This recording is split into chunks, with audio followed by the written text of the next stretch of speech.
సంవత్సరాలు ఐగుప్తు బానిసత్వంలో ఉన్నారు. మనందరికీ తెలుసు. ఎన్ని సంవత్సరాలు? 430 సంవత్సరాలు. అసలు ఐగుప్తుకి వెళ్ళింది ఎంతమంది? 70 మంది. 70 మంది ఎన్ని సంవత్సరాల్లో? 430 సంవత్సరాల్లో ఎంతమంది అయ్యారు? పెద్దగా చెప్పండి. 20 లక్షల మంది. ఇంటికి వెళ్ళిన తర్వాత లెక్కలేయండి. ప్రతి 25 సంవత్సరాలకి డబల్ అవుతా వచ్చారు. ప్రతి 25 సంవత్సరాలకు ఒకసారి ఆ జనాభా డబల్ అవుతూ వచ్చింది. ఎందుకు అంతమంది అభివృద్ధి చెందారు చెప్పండి? అసలు అన్ని లక్షల మంది దేవుడే వారికి అభివృద్ధిని, అంతే, దేవుడే అభివృద్ధి ఇచ్చాడు. దేవుడు వారికి సంతానాభివృద్ధిని కలుగజేసి అనే మాట చూస్తాం మనం. అర్థమైందా? మనకి అభివృద్ధి కలగజేసేది కూడా దేవుడే. వింటున్నారా? వీరు అభివృద్ధి చెందడం ఎంతగా అంటే, ఐగుప్తీలు ఉన్నారే, ఆ రాజు ఉన్నాడు కదా ఫరో, భయం పట్టుకుంది.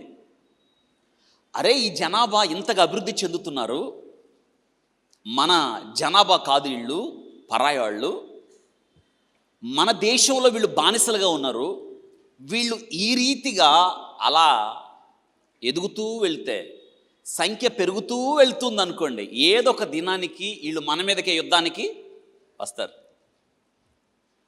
మన మీదకి యుద్ధానికి రావడం కాదు, మన శత్రువులతో కలిసి మన దేశాన్ని ఆక్రమించుకుంటారు. అందుకే ఏం చేద్దాం? వీళ్ళని లేకుండా చేద్దాం. ఏం ఆలోచన అంటే, మగాళ్ళని లేకుండా చేద్దాం. అవును కదా, బిడ్డలు పుట్టడానికి మగాళ్ళే కదా కావాలి. సంతాన అభివృద్ధి లేకుండా చేయడానికి మగాళ్ళని కట్ చేద్దాం. అందుకే ఏం చేద్దాం అంటే, మగబిడ్డలు ఇక్కడి నుంచి మగబిడ్డలు పుడితే చంపేద్దాం, చంపి నైల్ నదిలో పడేద్దాం. ఆడబిడ్డలు పుట్టితే ఉండనిద్దాం అని ఎవరు ఆలోచించారు? ఫరో. చెప్పండి, ఎవరు? ఫరో ఆలోచించాడు. దానికి ముందు ఆయన ఏం చేశాడు తెలుసా? ఇజ్రాయేలీల్ని బాగా అణగదొక్కాడు, వాళ్ళని నలగొట్టాడు, వెట్టి చాకిరి చేయించాడు వాళ్ళ చేత. వాళ్ళకి అన్నం పెట్టకుండా, కూలి ఇవ్వకుండా, అంటే ఆకలితో చావాలి అని. ఇంత చేస్తున్నా వారు అభివృద్ధి చెందుతూనే ఉన్నారు. ఎందుకో తెలుసా? వాళ్ళని అభివృద్ధి చేస్తుంది ఎవరు? దేవుడు.